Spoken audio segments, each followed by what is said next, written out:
নামাজ কায়েম করে তারা মুমিন। তারা কি মুমিন? অনেক স্বামী নামাজ পড়ে, বিবি পড়ে না।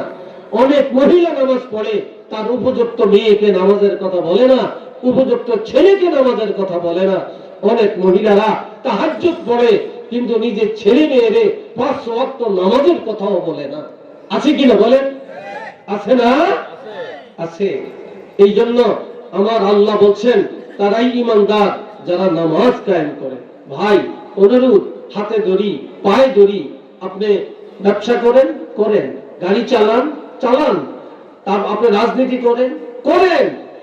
আপনি বিদেশ থাকেন, থাকেন। আপনি চাকরি করেন, করেন। আপনি খেতে কাজ করেন, করেন। আপনি গাছ কাটেন, কাটেন। বাধা নাই, এগুলা সব বৈধ কাজ। তবে ভাই আজানটা হলে, নামাজের টাইমটা হলে আপনি একটু দাঁড়িয়ে যান, ওযুটা করেন, নামাজটা পড়েন, নামাজটা পড়েন, নামাজটা পড়েন। আপনার মতো এত ভালো ঈমানদার আর কেউ হতে পারবে না। একটু চিল্লিয়ে বলেন না সুবহানাল্লাহ। এরপরে ওয়ামিম্মা রাযাকনাহুম ইউনফিকুন, যারা ঈমানদার তারা আল্লাহ দেওয়া সম্পদ নিয়ে বখিলি করে না, কৃপণতা করে না। তারা সব সময় গরিবের মধ্যে, দ্বীনি প্রতিষ্ঠানে তারা দান সদকা করে। এখন আল্লাহ কয় এই গুণাবলী যাগো আছে তারা কেমন? উলাইকা হুমুল মুমিনুনা হাক্কান। একটু আল্লাহু আকবার বল। আল্লাহু আকবার। আমার আল্লাহ বলেন আমি আল্লাহ সার্টিফিকেট দিলাম তারা খাঁটি ঈমানদার। এমন লোকের ঈমানের মধ্যে ভেজাল নাই যাদের ঈমানে ভেজাল নাই। এবার আল্লাহ কয় 3টা পুরস্কার আমি আল্লাহ তাদের জন্য সাব্যস্ত করলাম। কয়টা? 3টা। তো জোরে কর। 3টা। আর একটু জোরে কর। 3টা। মনে রাখবেন, 1 নম্বরে লাহুম দারাজাতুন ইনদা রাব্বিহিম, ঈমানদারের ইজ্জত আল্লাহর কাছে। ঈমানদার দুনিয়ার কারো কাছে বেজ্জতি হবে না, সমাজে হবে না, রাষ্ট্রে হবে না, পরিবারের মধ্যে হবে না, মৌতে হবে না, কবরে হবে না, হাসরে হবে না। ঈমানদারের যে ইজ্জতের জামিন আল্লাহ। কে? আল্লাহ। 2 নম্বরে ওয়া মাগফিরাত, ঈমানদারের জন্য আল্লাহর দরবারে আছে ক্ষমা। ঈমানদার সাগরের পাহাড় ফেনা পরিমাণ গুনাহ যদি করে আল্লাহ মাফ করে দিবেন। আর যার ঈমান নাই তারা যদি সাগরের পানি পরিমাণ ভালো কাজ করে তার নিস্তার নাই। আছে? যার ঈমান আছে, ঈমানের কারণে আল্লাহ তার গুনাহ মাফ করবেন। এই জন্য আমার আল্লাহ বলেন ওয়া মাগফিরাত, ঈমানদারের জন্য আছে ক্ষমা। 3 নম্বরের পুরস্কার ওয়া রিজকুন কারীম,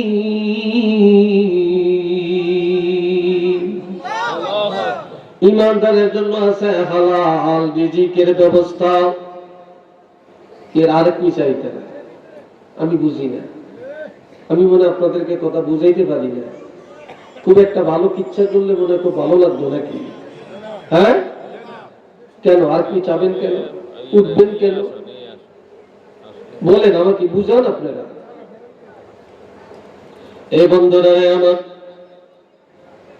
আজ ঘরে ঘরে সুদ আছে কি নাই?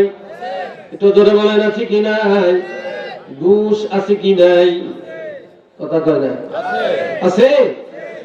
আমরা যতই সুদ খান, আমার নবী খাইছে নাকি? আমার নবী ঘুষ খাইছে? সুদ খাইছে? সুদে টাকা লাগাইছে? কোন সাহাবীরা এটা করছে? কোন ওলি আল্লাহরা করছে? করছে? আমরা করি কেন? কিন্তু যারা ঈমানদার আমার আল্লাহ বলেন তারা সুদ খাইতে পারে না, ঈমানদারেরা ঘুষ খেতে পারে না, ঈমানদারেরা হারাম খেতে পারে না। ঈমানদারের জন্য আল্লাহর পক্ষ থেকে হালাল রিজিকের ফয়সালা, সম্মানজনক রিজিকের ফয়সালা। একটু চিল্লিয়ে বলেন না সুবহানাল্লাহ। এই বন্ধুরা রে আমার, এমন ইমানদার যারা, তাদের পরিচয় আরো 7টা। সুবহানাল্লাহ। সুবহানাল্লাহ। আরো কয়টা? 7টা। এবার আমাদের আপনাদের কাছে জানতে চাই, আমরা জান্নাতে যেতে চাই না জাহান্নামে যেতে চাই? জোরে বলেন, কারা কারা জান্নাতে যেতে চাই? নারে তাকবীর, নারে রিসালাত, আল কোরআনের আলো, আল হাদিসের আলো। আল্লাহ কবুল করেন, চিল্লি এখন আমিন। তবে জান্নাতের মধ্যে সবচেয়ে দামি, সবচেয়ে বড় জান্নাত কোনটা বলেন? জান্নাতুল ফেরদাউস। জোরে কোন? জান্নাতুল ফেরদাউস। এখন আমরা সবচেয়ে বড় জান্নাত, জান্নাতুল ফেরদাউস আমরা চাই কি চাই না? জোরে বলেন, চান? এবার 7টা গুণ লাগবে। এই 7টা আসেনি, নিজের একটু চিন্তা করিয়ে। খালি তো দূর দেন, ওয়াজও আসলে একজন বক্তার শুরু থেকে শেষ পর্যন্ত কথা শুনতে হয়। কথা বুঝছেন?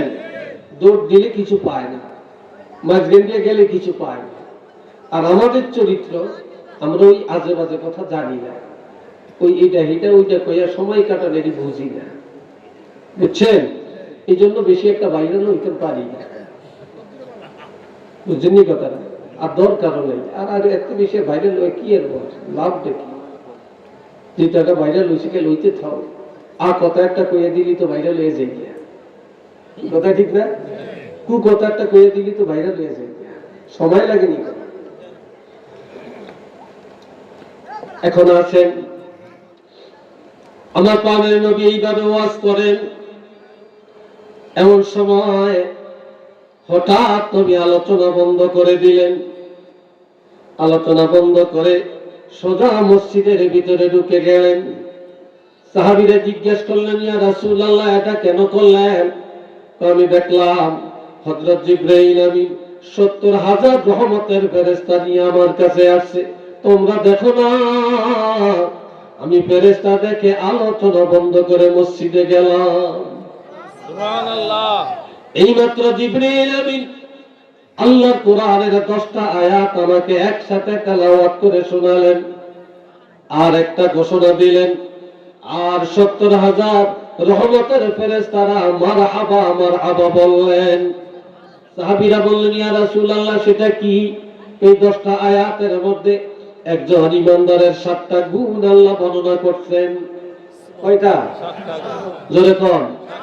7টা গুণ। এই 7টা গুণ বর্ণনা করার আগে ফেরেশতারা একটা ঘোষণা দিয়ে গেলেন, এই নবীর উম্মতেরা ভাগ্যবান, এই নবীর উম্মতেরা ভাগ্যবান যে নবীর উপরে আল্লাহ নাযিল করেছেন 30 পারা কোরআন। সুবহানাল্লাহ। সুবহানাল্লাহ। সবাই করে সুবহানাল্লাহ। কয় পারা কোরআন? 30 পারা কোরআন। এবার সাহাবীরা বললেন, ইয়া রাসূলুল্লাহ, 7টা গুণাবলী কি? এই গুণাবলী বর্ণনা করার আগে আল্লাহ ঘোষণা দেন, কদ আফলাহাল মুমিনুন, ঈমানদারেরা নাজাত পেয়ে গেছে। ঈমানদারের চিন্তা নাই, ঈমানদারের ভয় নাই, ঈমানদারের আর কোনো ভয় নাই। ঈমানদাররা জাহান্নাম থেকে মুক্তি পেয়ে গেছে, ঈমানদারেরা জান্নাতি হয়ে গেছে। কেন? আল্লাযীনা হুম ফি সালাতিহিম খাশিউন, ঈমানদারেরা 5 ওয়াক্ত নামাজ আল্লাহর ভয়ে আদায় করে। কার ভয়ে? আল্লাহকে ভয় করে নামাজ কায়েম করে। 2 নম্বরে ওয়াল্লাযীনা হুম আনিল লাগবি মুরিদুন, ঈমানদারেরা বেহুদা কথা বলে না, বেহুদা কথা থেকে জবানটা বাঁচিয়ে রাখে। কারো গীবত করে না, কারো বদনাম করে না, কারো শিকায়ত করে না, অপবাদ দেয় না। ঈমানদারেরা জবানকে হেফাজত করে রাখে। সুবহানাল্লাহ কোন না? হুজুর চলে আসছে, আলহামদুলিল্লাহ কোন? আমাদের হযরত মাওলানা আমজাদ হোসেন জালালী সাহেব হুজুর স্টেজে চলে আসছেন। সবাই বলেন না আলহামদুলিল্লাহ। আমি কথা শেষ করছি, এই 5 মিনিটে আমি শেষ করব ইনশাআল্লাহ। আমার ভাই, আজ আমাদের জবান ঠিক নেই, আপনার জবান ঠিক, সব ঠিক। এই জবানে আমরা কথা সুবহানাল্লাহ বলি, কথা আল্লাহ আল্লাহ ডাকি, কত জিকির করি, কত মিলাদ পড়ি, করি না? কিন্তু আমাদের কোনোটি কবুল হয় না। তার কারণ আমাদের রক্তে মাংসে হারাম। নাউজুবিল্লাহ, কোন না?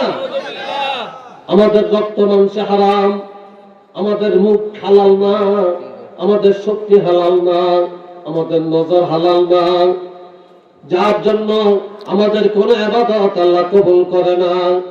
এখন আমরা রাস্তায় বের হলে, দোকানে যাই, ইমাম সাহেবের গিবত, বয়া বয়া মুয়াজ্জিনের গিবত, বয়া বয়া হুজুরের গিবত, বয়া বয়া নামাজির গিবত, বয়া বয়া দরবেশের গিবত, সুদখোরের গিবত করে না, ঘুষখোরের গিবত করে না, শিকারের বদনাম করে না, বাটপারের বদনাম করে না, হারামখোরের বদনাম করে না, পরের হক খায় বদনাম করে না, জিনাখোরের বদনাম করে না, দায়ুস মহিলার বদনাম করে না।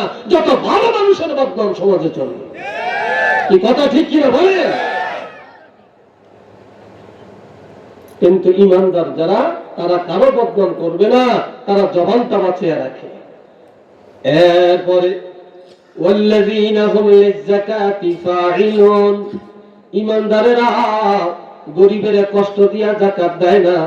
ইমানদারেরা স্বেচ্ছায় যাকাত, এটা ফরজ, এই ফরজ আদায় করার জন্য গরিবের বাড়িতে যায়। আমাদের উপরে হজ ফরজ, মক্কা শরীফ আপনার বাড়িতে আসবে না আপনি মক্কা শরীফ যাবেন? আপনি যাবেন না। তাহলে যাকাত দেওয়া ফরজ, তাহলে গরিব আপনার বাড়িতে যাবে কেন? আপনার ফরজ আদায় করার জন্য আপনি গরিবের কাছে যাবেন। ইমানদারেরা গরিবের কাছে যায়া, এতিমখানায় যায়া, বিধবার কাছে যায়া, অসহায় মানুষের কাছে যায়া তার ফরজ আদায় করে। 4 নম্বর, ওয়াল্লাযীনা হুম লিফুরুজিহিম হাফিজুন, ইমানদারেরা বেপরদায় চলে না, ইমানদারেরা জিনার আড্ডায় যায় না, ইমানদারেরা লজ্জাস্থানে হেফাজত করে রাখে।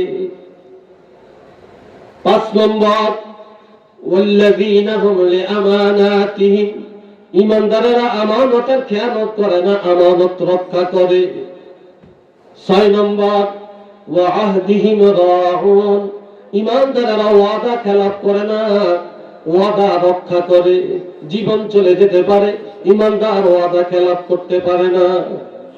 7 নম্বর, ওয়াল্লাযীনা হুম আলা সালাওয়াতিহিম ইউহাফিজুন, ইমানদারেরা ফজরের টাইমে ফজর, যোহরের সময় যোহর, আসরের সময় আসর, মাগরিবের সময় মাগরিব, এশার সময় এশা নামাজ আদায় করে, জুমার টাইমে জুমার নামাজ আদায় করে। ইমানদারেরা কোনদিন নামাজ তরক করে না। যদি কোনো কারণে শরীরী কোনো কারণে তরক হয়ে যায়, পাগলের মতো হয়ে যায়, যতক্ষণ নামাজ আদায় না করবে ততক্ষণ তার মন মগজ ঠিকও থাকে না। ইমানদারেরা কোনদিন এশার নামাজ পড়িয়া যদি না পড়িয়া ঘুমায়, এটার ঘুম আসে না। ঘুমে উঠিয়া ওযু করিয়া এশার নামাজটা পড়িয়া ঘুমাইলেই তার ঘুম হয়। এই কথাটি কি ভাই? এই জন্য ইমানদারের পরিচয়, ইমানদারেরা যথাসময়ে নামাজ আদায় করবে। এই কয়টা গুণ হইল? 7টা। এখন আল্লাহ বলছেন উলাইকা হুমুল ওয়ারিসুন, এই 7টা গুণ যাদের মধ্যে আছে তারা মালিক, তারা ওয়ারিস। কিসের ওয়ারিস? আল্লাযীনা ইয়ারিসুনাল ফিরদাউস, তারা জান্নাতুল ফিরদাউসের ওয়ারিস। এটা আল্লাহু আকবার কন্যা রে ভাই, আরো জোরে বলে নারে তাকবীর, নারে রিসালাত। তারা জান্নাতের মালিক। কোন জান্নাত? জান্নাতুল ফিরদাউস। উলাইকা হুমুল ওয়ারিসুন আল্লাযীনা ইয়ারিসুনাল ফিরদাউস, তারা জান্নাতুল ফিরদাউসের ওয়ারিস। এই জান্নাতে কতদিন থাকবে? হুম ফিহা খালিদুন, তারা চিরদিন এই জান্নাতে থাকবে। একটু চিল্লিয়ে বলুন না সুবহানাল্লাহ। তাহলে আমরা এর মধ্যে যত ইমানের আইটেম বলেন, আর আল্লাহর হাবিবের মহব্বত এবং আল্লাহর গোলামি যার মধ্যে আছে, তার মধ্যে এই আলামত আছে। যার মধ্যে নবীর প্রেম নাই, যার মধ্যে আল্লাহর গোলামি নাই, ইমানের পূর্ণতা নাই, তার মধ্যে এই সব আলামত নাই। তাইলে আমরা জান্নাতুল ফিরদাউসের মালিক হতে চাই, ইমানদার হয়ে বাঁচতে চাই, ইমানদার হয়ে মরতে চাই, আমরা সহি মুসলমান হয়ে কবরে যেতে চাই। রাজি আছেন কিনা? একটু হাত তুলে দেখান, আল্লাহ দেখো।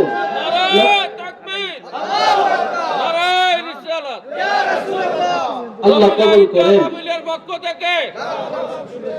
মাশাআল্লাহ, আল্লাহ কবুল করেন। সবাই বলেন আমিন। আরেকবার বলেন আমিন। আজকের মাহফিলে আমি প্রধান আলোচক, যদিও নাম আগে দিছেন, প্রধান আলোচক আজকে হযরত মাওলানা আমজাদ হোসেন জালালী সাহেব। উনি আজকে বিশদ আলোচনা করবেন, আখিরি মুনাজাত উনি দিবেন। আপনারা প্রাণ ভরে ওনার আলোচনা শুনবেন। ওনার আব্বা একজন বড় মাপের আলেম ছিল, বুজুর্গ ওলি আল্লাহ ছিলেন। আল্লাহ ওনাকে জান্নাতের উচ্চ মাকাম দান করেন। সবাই বলি আমিন। এলাকায় ওনার অনেক ভক্ত, আপনারা প্রাণ ভরে আলোচনা শুনবেন, মুনাজাত দিয়ে যাবেন। এই তৌফিকা ঈদগাহ ময়দান, এই ঈদগাহ ময়দান এর একটা ওয়াজের মাঠ, এটা একটা ঈদগাহর মাঠ। এটা আরো বড় হওয়া দরকার, প্রশস্ত হওয়া দরকার। কাজেই এটার জন্য যা করা দরকার আপনারা করবেন, সহানুভূতি করবেন, দানের হাত বাড়াবেন, সহযোগিতার হাত বাড়াবেন। এটা সদকায়ে জারিয়া আজীবন থাকবে, এটা আপনারা করবেন। আমি জানি এই তৌফিকা গ্রামে অসংখ্য মানুষ আমেরিকাতে আছেন, অসংখ্য মানুষ লন্ডনে আছেন, অসংখ্য মানুষ কোরিয়াতে আছেন, ফ্রান্সে আছেন, সৌদিতে আছেন, প্রবাসী জীবন যাপন করছেন। এই দেশের যুবকরা, এই দেশের প্রবাসীরা প্রবাসে না গেলে সুন্দর ঈদগাহ হতো না, সুন্দর এত মসজিদ হতো না, এই দেশের ওয়াজ মাহফিল এত চাঙ্গা হতো না, এই দেশের এই ঘর বাড়ি এত সুন্দর হতো না। বিদেশিদের অনেক অবদান। এই এলাকার প্রবাসী যারা আছেন, প্রবাসীর আত্মীয় যারা আছেন, বাপ চাচা যারা আছেন, আপনারা সবাই যদি একটু মনোনিবেশ করেন, আপনারা যদি খেয়াল করেন, আরেক সুন্দর প্রশস্ত পরিবেশ করা যায়, ময়দান বাড়ানো যায়, মাহফিলের মাঠ বাড়ানো যায়, সুন্দর পরিবেশ করা যায়। আপনারা সবাই এই চিন্তা করবেন, খেয়াল করবেন। আপনারা ভালো থাকেন, সুস্থ থাকেন, ইমানের মজবুতি অর্জন করেন, আমলের মজবুতি অর্জন করেন। আল্লাহ আপনাদেরকে দুনিয়ার কল্যাণ, আখিরাতের মুক্তি দান করুন, এই আশা ব্যক্ত করে আমি আপনাদের থেকে বিদায় নিলাম। ওমা তৌফিকি ইল্লা বিল্লাহ, আল ইলমু হাযা মিন ইনদিল্লাহ। ওয়াসসালামু আলাইকুম ওয়া রাহমাতুল্লাহ।